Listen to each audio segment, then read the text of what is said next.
Okay, imagine this. Achieving immense wealth, but not through winning the lottery or some genius stock market move.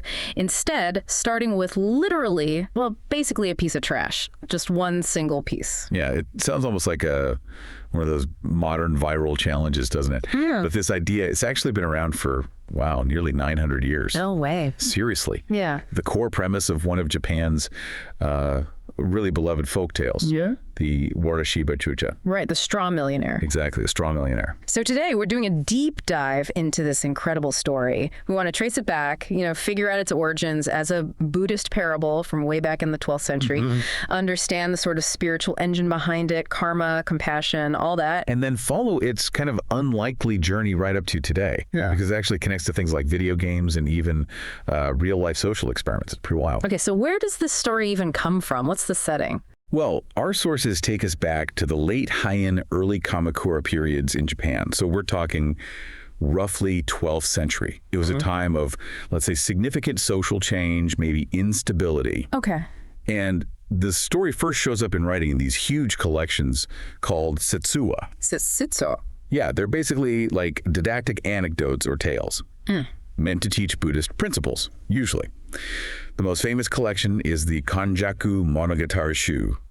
Huge anthology. So it was fundamentally a lesson then? Absolutely. It was showing how, faith and doing the right thing could literally change your entire fortune. All right, let's get into the story itself, because the sequence of trades, that's the really iconic part, isn't it? It is. It's what everyone remembers. So we start with our main character. He's got a few different names and variations. Yosaku, Taro. Hikozo sometimes. Right. But he's always this archetypal, humble guy, works hard, but is just completely poor, seriously unlucky. His defining trait isn't skill or cleverness, though. It's his piety. He's deeply religious. Okay, so he's desperate. And what does he do? He goes on a pilgrimage to a very real place, actually Hase-dera. It's a temple in Nara Prefecture. Even back then, it was a super important center for worshiping Kannon. Kannon, the Bodhisattva of mercy. Exactly. And he prays there, fervently, just asking for help. And Kannon answers. Yep. Divine intervention time. She appears, maybe in a dream, maybe an oracle, it varies. But the message is key. It's cryptic. 2 parts. First, take good care of the very first thing your hand touches when you leave this temple. Okay. And second? Then go west. Go west. Huh. So not exactly, here's a bag of gold. Not at all. It's crucial that it's a task. It's really a test, his obedience, his faith. Start with whatever you find, no matter how small or worthless it seems. And then begin this journey west. Right. Both a physical and, as we'll see, a spiritual journey. So he leaves the temple. He probably feels a bit confused but hopeful, right? And then he trips. He stumbles, yeah. Yeah. And his hand just brushes against something on the ground. And sick. A single piece of straw. Warashibe. Dried straw. Literally trash. Yeah. Wow. Okay. After all that praying, that's what he gets. A piece of straw. Must have been a moment of doubt, surely. But he's obedient. He remembers the oracle. He picks it up. He picks it up, takes care of it, and starts walking west. And that piece of straw, that seemingly useless thing, becomes the starting point for everything. This is where the chain reaction begins. Exactly. The sequence of fortunate exchanges. And it happens pretty quickly. So, first trade, what happens? Well, as he's walking, there's this annoying horsefly buzzing around him. And a boo. Oh, okay. So maybe out of ingenuity, maybe just fiddling, he takes his piece of straw and catches the fly, ties it to the end. Suddenly, he's made a little toy. A buzzing toy on a stick. Huh. Okay. Then he comes across a nobleman's carriage. Inside, there's a child just screaming its head off. Total tantrum. Oh, I know that sound. Right. The mother, or maybe a servant, is desperate. She sees this little buzzing toy, maybe thinks it will distract the kid for even a second. And she offers him something for it. She does. She's so grateful for the potential moment of peace. She trades him 3 fine oranges for the buzzing straw toy. Wow. Straw and a fly for 3 oranges. That's quite a jump already. It's all about subjective value, right? For him, oranges are food. They're substantial, way better than straw. For her, stopping that crying. Priceless in that moment. Good point. It's about the immediate need, not some objective market price. Exactly. So, trade number 2. He's got his oranges now. But next. He keeps walking west, and he sees someone collapsed by the side of the road. Yeah? It's a noble woman, or sometimes her maid, just overcome with thirst and exhaustion. Oh, wow. And completely unprompted, out of pure compassion, he offers her his oranges, all 3. Just gives them away. Just gives them away. She drinks the juice, recovers. Yeah. And she's just incredibly grateful, not just for the oranges, but for his kindness, his noticing her suffering. So she rewards him. Big time. She gives him 3 rolls of exquisite silk cloth. Okay, hold on. 3 oranges for 3 rolls of silk? That seems disproportionate. From our modern perspective, maybe, but this is where that concept of on comes in, that deep sense of moral debt or gratitude. Ah, right. You mentioned that on. Yeah. He didn't ask for anything. He acted selflessly. So she feels this powerful obligation to repay the kindness, and she repays it with the best thing she probably has with her. So the value escalates because the gratitude escalates. Precisely. It's not a transaction. It's settling a moral imbalance with a high-value gift. It drives the whole escalation. Okay, that makes more sense. Trade 3. He's got this incredibly valuable silk now. What happens? He encounters a samurai. And the samurai is in a real hurry, but he's stuck because his horse has collapsed. Oh, dear. Yeah, the horse looks dead or dying. To the samurai, who needs to be somewhere urgently, this horse is now just a useless burden, an obstacle. So our guy sees the situation, maybe sees something the samurai doesn't, and offers the 3 rolls of silk for the seemingly worthless horse. And the samurai agrees. He's delighted, gets rid of the problem, and gets valuable silk. Deal. But the horse isn't dead. Apparently not. Our hero, maybe through care, maybe just giving it water and rest, nurses the horse back to health. So this trade is interesting. It's not just compassion. There's maybe a bit of shrewdness, or at least seeing potential. I think that's fair. He sees value where the hurried samurai only saw waste. He has the patience, the perspective, and maybe the compassion to actually care for the animal. Right. He restores the value. Okay, so now he has a magnificent horse, a symbol of status, of wealth in itself. A huge asset, yeah, which leads to the final trade. The big one. The big one. He's riding his fantastic horse, looking quite impressive now, I imagine. And he meets a wealthy merchant who's about to set off on a very long, maybe dangerous journey. And the merchant needs? A reliable horse. He sees this strong, healthy steed and knows it could be the difference between success and failure, maybe even life and death on his trip. So he makes an offer. He needs that horse so badly, he offers to trade his entire estate, mansion, rice fields, the lot for it. The whole thing for the horse. The whole thing. And our protagonist agrees. And just like that, starting from a single piece of straw, he becomes the Warashibe Chōja, the Straw Millionaire. Wow. What a journey. And you mentioned sometimes there's a marriage involved too. Yeah, in many popular versions, he ends up marrying the daughter of one of the nobles he helped earlier. Yeah. Maybe the one with the oranges, or the child he gave the toy to. It completes the circle, giving him not just wealth, but social standing too. Full mobility. Incredible. So, okay, the trades are driven by gratitude and seeing value, but you said the real engine is spiritual, this Buddhist concept of causality. Right, inga.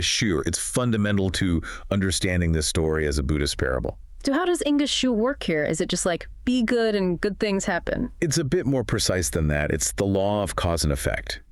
Every action or cause inevitably produces a result or caught effect.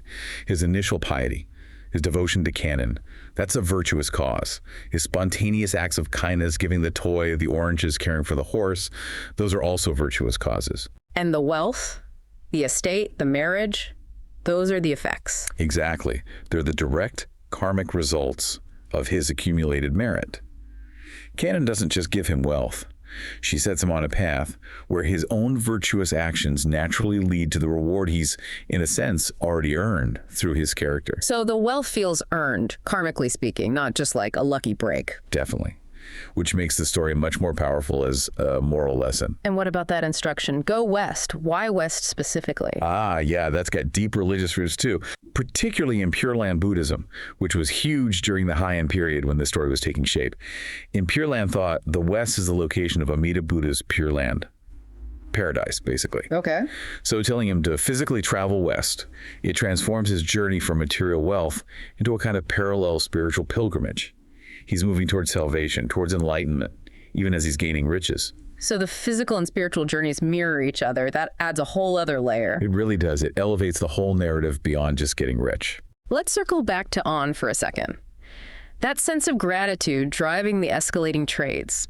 It explains why someone gives silk for oranges, but it's still a bit different from a Western perspective on, say, charity or gifts. It is different. On isn't just thankfulness, it's a profound social and moral obligation. Receiving a significant kindness, especially when you're vulnerable or in need, creates this debt that weighs on you until it's repaid, often in a way that demonstrates deep respect and sincerity. So the value of the repayment isn't about market equivalence? Not primarily. It's about the sincerity and the attempt to adequately balance the moral scales. Offering the best you have is a way to show the depth of your gratitude and respect for the kindness received. That's why the items keep getting better. The kindness received guarantees the quality of the next asset being offered. It's like an investment in virtue pays off with higher value assets. That's a great way to put it. And this focus helps explain some of the historical variations in the tale, too. Right. You mentioned the ending wasn't always a mansion and marriage. Correct. That version, ending with him marrying into nobility, probably reflects a later period's focus on social status and courtly life. But in the older versions, like the one in the Konjaku Monogatarishū, the ending is often different. How so? He typically trades the horse not for a whole estate, but specifically for rice fields. Ah, farmland. Exactly. The ultimate goal becomes agrarian success. He gets wealthy through diligent farming, through working the land. That tells you a lot about the values of that earlier society, doesn't it? Absolutely. Land, stability, food production, that was the bedrock of wealth and prosperity in a primarily rural society. Yeah. Maybe seen as more solid, more real than marrying into the aristocracy. The focus is less on divine magic, maybe, and more on the practical application of the fortune received. Fascinating how the ending shifts to reflect societal values. Okay, let's talk symbolism. The straw, Warashibe, obviously symbolizes worthlessness, humility. Right, but also latent potential, the absolute starting point. What about the other key items, the horsefly? The abu. It starts as a nuisance, right? Something annoying, but he transforms it, takes something negative, and with a simple twist, turns it into a source of joy, a solution to someone else's problem. It shows the power of perspective, maybe creativity. And the horse, the uma. Well, the horse is huge. In that era, owning a fine horse instantly meant status, power, mobility. It was tied to the samurai class. So him reviving the horse. It shows his power to restore value, to see life where others saw death or uselessness. He literally brings this symbol of wealth back from the brink. It proves his own worth, in a way, before he even makes the final trade. Makes sense. Now, I know scholars like Kunio Yanagita, the sort of founder of Japanese folklore studies. The Zokubaku, yeah. He looked beyond just the Buddhist interpretation, didn't he? What was his take? Yanagita saw this as a classic good fortune tale type, something probably older than its Buddhist framing. He looked for deeper, maybe pre-Buddhist folk beliefs. And what did he suggest about the straw itself? He proposed that the straw might originally have been understood as a yorishiro. A yorishiro? What's that? It's a concept from Shinto and older folk beliefs. A yorishiro is an object, could be a rock, a tree, even just a rope that can attract or temporarily house a spirit, a kami, or divine power. So the straw wouldn't just be worthless, it'd be sacred. Potentially, yeah. If Kannon's oracle made it sacred, it could function like a magnet for good fortune, drawing these opportunities to him. It connects the story to very ancient ideas about luck-bringing objects and deities existing alongside the Buddhist layer. That definitely helps explain its lasting power, tapping into multiple belief systems like that. For sure. And that core structure, the trade-up sequence, is so compelling that the story has kind of leaped out of the purely religious context. It became secularized. Absolutely. The term Warashibe Chōja itself is just a common idiom in Japanese now. Meaning what? It just describes that process of starting small and achieving success through a series of exchanges or steps. Trading up. It works even if you take Kannon completely out of the picture. And this is where it gets really interesting for a modern audience, especially gamers. Oh yeah, the influence on video games is undeniable. The whole trading quest or fetch quest trope. It's practically a direct descendant of the Straw Millionaire. Think about The Legend of Zelda. It's all over that series. Right, like in Link's Awakening. That crazy long chain, was it 14 items? Yeah, starting with the Yoshi doll, going through dog food, bananas, a stick, honeycomb, all the way to the magnifying lens you needed to finish the game. It was mandatory. And maybe the most famous one? Getting the Bigoron sword in Ocarina of Time. Classic, that massive, powerful sword you couldn't just buy. No, you had to do this like 13-step sequence, starting with a pocket egg. A pocket egg, exactly. And then you're trading mushrooms, medicine, eyeballs, timed deliveries across Hyrule. It perfectly captures that feeling, doesn't it? Taking something small, putting in effort, following the steps, and getting this amazing reward. It really does. It teaches players patience, observation, the idea that even seemingly minor items have a purpose in the chain. It gives you that same sense of escalating achievement. And it's not just Zelda, right? The structure pops up elsewhere. Oh, definitely. Yeah. Anime references it, like in Hyuga with the Warashibe Protocol. Even Western shows nod to it. Like Dwight Schrute in The Office, trying to trade up from a thumbtack at the garage sale. Exactly. Trying to become the office equivalent of the Straw Millionaire, aiming for, what was it? Pam's discarded iPod? No, something bigger. He was aiming high, but maybe the most amazing example is that real life thing. Ah, the one red paperclip guy, Kyle McDonald. Yeah, that was 2005, right? He literally said he was inspired by the Warashibe Chōja story. Started with one red paperclip he saw on his desk. And put it up for trade online. Yep. And over about a year, making 14 trades. 14 trades. Paperclip for a pen shaped like a fish, then that for a doorknob. Kept going up. A camping stove, a generator, an instant party kit, a snowmobile. A recording contract, a year's rent in Phoenix. All the way up to a 2-story farmhouse in Kipling, Saskatchewan. a whole house. From one red paperclip. It's incredible. It really proves the structure works, doesn't it? Whether it's Cannon's guidance or the concept of on or just, the internet and finding people with subjective needs. It totally validates the core idea. Patience, following the process, recognizing that what one person dismisses, another might value immensely. Kindness helps too, even in online bartering. So wrapping this up, what's the big takeaway for you listening? This story, The Straw Millionaire, it's really less about just getting lucky, isn't it? Much less. It's far more about how small, consistent, virtuous actions, piety, obedience, kindness, observation can accumulate. They create this positive feedback loop. Like ripples in a pond or the butterfly effect. Or like inga. Yeah. Good causes leading to good effects. That ancient lesson is still incredibly compelling, whatever you call it. He succeeded because he was willing to start with nothing, with that humble straw, and he treated each step, each exchange with respect and kindness. The straw itself is that symbol of potential, right? Something overlooked. So maybe the final thought for you to consider is this. What's the piece of straw in your own life? What item maybe, or what skill or idea or relationship do you currently see as kind of worthless, humble, easily dismissed? Could there be some hidden potential there, some unexpected fortune waiting? Maybe it just needs that first small act, an act of kindness, a shift in perspective, maybe just paying closer attention to start unlocking something truly extraordinary.